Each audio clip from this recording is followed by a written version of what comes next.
శ్రీ గణేశాయ నమః. శ్రీ గురు దత్తాత్రేయ నమః.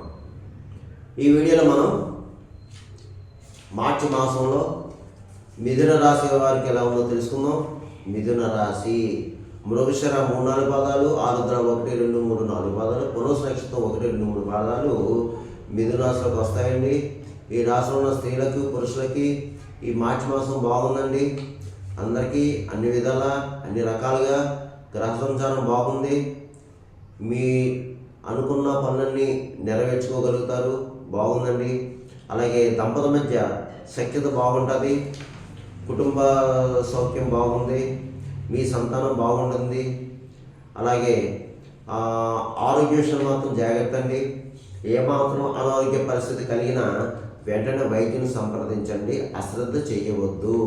అలాగే ప్రయాణ విషయంలో జాగ్రత్త, ప్రయాణం చేసేటప్పుడు కాస్త జాగ్రత్తగా ఉండండి. భగవన్నామస్మరణ చేసి బయలుదేరండి. ఇకపోతే ఆర్థికంగా బాగుంది, అలాగే ఆర్థిక లావాదేవీలు కూడా మీరు సెటిల్మెంట్ అవుతాయి.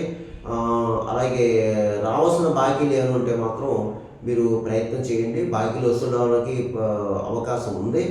అలాగే మీరు తీర్చవలసిన బాకీలు కూడా తీరుస్తారు, తీర్థయాత్రలు చేస్తారు, సంఘంలో పరపతి పెరుగుతుంది మీకు. అలాగే ధనం విషయంలో మాత్రం మీకు ఇబ్బంది అయితే లేదు. ఈ మాసం సమయానికి ఏదో విధంగా ధనం చేతికి ఉంటుంది. అయితే శుభమూలక ధనం ఏమో అవుతుంది, శుభకార్యాల నిమిత్తం ధనం ఇచ్చిస్తారు. అలాగే శుభకార్యాలకు హాజరవుతారు, విందు వినోదంలో పాల్గొంటారు, విలాస వస్తువులు కొనుక్కుంటారు, విలువైన వస్తువులు కొనుక్కుంటారు. మీకు ఈ మాసం వాహన యోగం కనిపిస్తుందండి. పాత వాహనం కొత్త వాహనం లేదా డైరెక్ట్ కొత్త వాహనం కొనడం జరుగుతుంది. ఇకపోతే పాత మిత్రులు కలుసుకుంటారు, వారితో సంభాషణ చాలా ఆహ్లాదకరంగా ఉంటుంది. గతంలో ఉన్న శత్రువులు మిత్రులు అవుతారు, శత్రువులు జయిస్తారు మీరు. అందరూ కూడా మీకు ఈ మాసం అనుకూలంగా ఉంటారండి.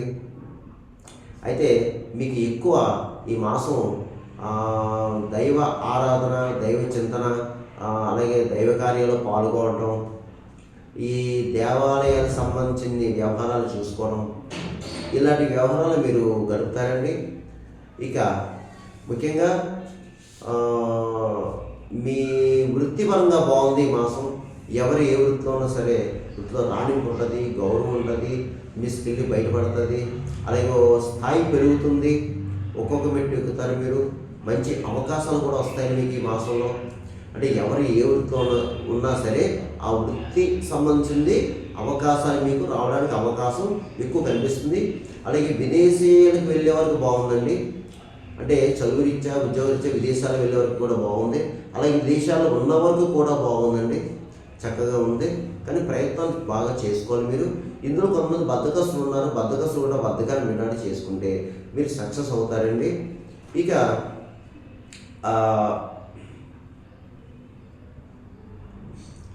మీరు ముఖ్యంగా పెద్దవాళ్ళని గౌరవించండి.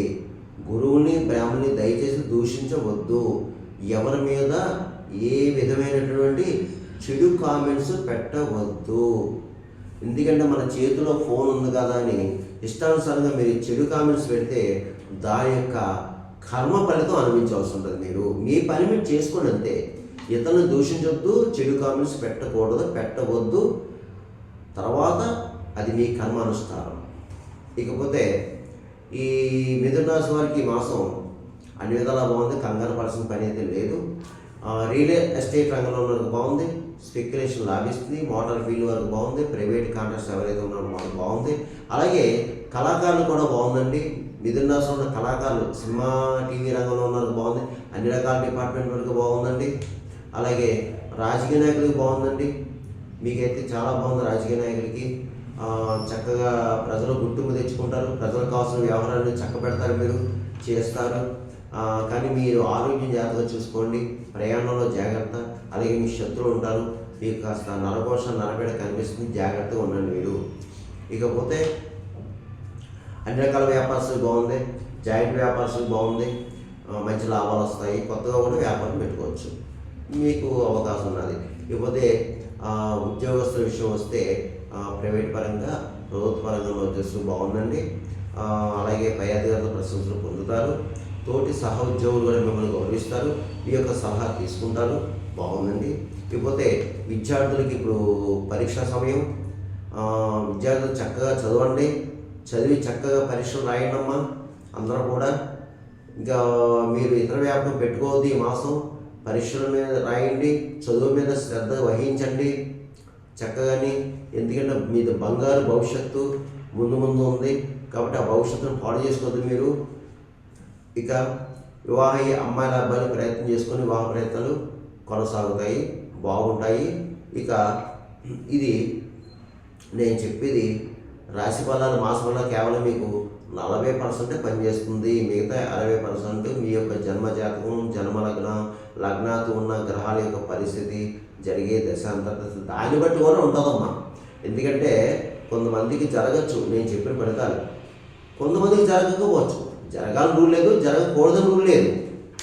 కాల్ చేస్తున్నారు చాలామంది, గురుగారు మీరు చెప్పిన జరిగిన, కొంతమంది జరగలేదని కొంతమంది కాల్ చేస్తున్నారు. కాబట్టి నేను మళ్ళా నా వీడియో చూసి వీక్షకులకి, పాత వాళ్ళకి, మళ్ళీ కొత్తగా చూసే వాళ్ళు కూడా చెప్తున్నానండి, దయచేసి గమనించండి. మీకు ఏమైనా సలహాలు సంపాదింపులు కావాలంటే కింద నెంబర్ ఉంది, మా ఆఫీస్కి నెంబర్కి ఫోన్ చేసి అపాయింట్మెంట్ తీసుకోండి.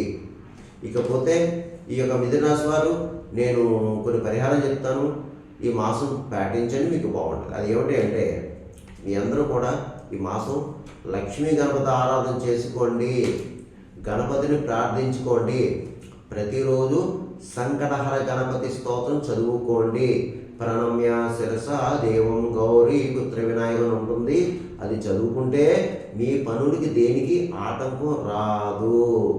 అలాగే వీలైతే ఇప్పుడు అందరూ ఇప్పుడు సమస్యతో బాధపడుతున్నారు, రకరకాల సమస్యతో బాధపడుతున్నారు అందరూ కూడా, అన్ని రకాల సమస్యతో బాధపడుతున్నాం. కాబట్టి మీకు ఏమాత్రం అవకాశం ఉన్నా ఈ మాసంలో వీలైతే ఒక బుధవారం రోజున మీ యొక్క దగ్గర దేవాలయంలో లక్ష్మీ గణపతి హోమం చేయించుకోండి. ఎందుకంటే ప్రతి దేవాలయంలో చేస్తుంటారు గణపతి హోమం. మీకు దగ్గర దేవాలయం లక్ష్మీ గణపతి హోమం చేయించుకోండి అమ్మా. అలాగే ఇంకా ఎక్కువ బాధపడేవారు ఎవరు ఉంటే ఏకాదశ రుద్రాభిషేకం చేయించుకోండి శివాలయంలో. అలాగే పౌర్ణమి రోజున అమ్మవారి దేవాలయంలో చండీ హోమం చేస్తారు. మీ దగ్గర దేవాలయంలో ఏదైనా చండీ హోమం జరిగితే పౌర్ణమి రోజున చేయించుకోండి చక్కగాని. వీటి వల్ల ఏంటంటే కొన్ని రుగ్మతులు తగ్గుతాయమ్మా, కొన్ని దోషాలు పోతాయి, కొన్ని సమస్యలు పరిష్కారం కలుగుతాయి మీకు. అది ఇకపోతే ఒక బుధవారం చక్కగాని పెసలు గ్రీన్ కలర్ వస్తువును దానం చేయండి అయ్యగారికి. అలాగే ముఖ్యంగా మీరు మిథున రాశి వారు వీలైతే ఈ మార్చి మాసంలో మీ ఇంట్లో కానీ దేవాలయంలో కానీ సత్యనారాయణ వ్రతం చేయించుకుంటే మీకు చాలా మంచిది. మీరు అనుకున్న పనులు పూర్తవుతాయి. ఆ సత్యనారాయణ దయ వల్ల మీరు అనుకున్న పనులు పూర్తవుతాయి. ఇక మోజులకు ఆహారం పెట్టండి, గోవుకు గడ్డి వేయండి, కుక్కలకి బిస్కెట్లు బ్రెడ్ పెట్టండి, పిచ్చుకలు ధాన్యం వేయండి, పౌరాలు జొన్న వేయండి. బ్లైండ్ పర్సన్స్, ఫిజికల్ హ్యాండిక్రాఫ్ట్స్ ఇలా ఉంటారు కదా, వాళ్ళకి పండు ఫలం ఇవ్వండి, కాస్త అన్నం పెట్టండి. అలాగే ఎంతో కొంత ఆ ధనాన్ని చేతిలో పెట్టండి అమ్మ. ఎందుకంటే ఇవన్నీ చేసుకోవడం వల్ల మనకి కర్మదోషాలు తగ్గుతాయి. ఎందుకంటే మనం ఎన్ని పూజలు పునస్కారం చేసినా అవి ఒక్కొక్కసారి జరగవు, అడ్డుతాయి. ఇలా చేసుకోవడం వల్ల దాన ధర్మాలు చేసుకోవడం కర్మదోషాలు తగ్గుతాయి. అది ఏదన్నా ధైర్యం ఉండండి, దీంట్లో పెద్ద కంగారు పడాల్సిన పని అయితే లేదు. మీ పని మీరు చేసుకుని వెళ్ళిపోండి, మీ ప్రయత్నం మీరు చేయండి, తర్వాత ఫలితం భగవంతుడు ఇస్తాడు. భగవంతుని వదలొద్దు, దైవారాధన చేసుకొని మీకు మేలు జరుగుతుంది. సర్వేజన సుఖనోమోదు శుభమోదు స్వస్తి.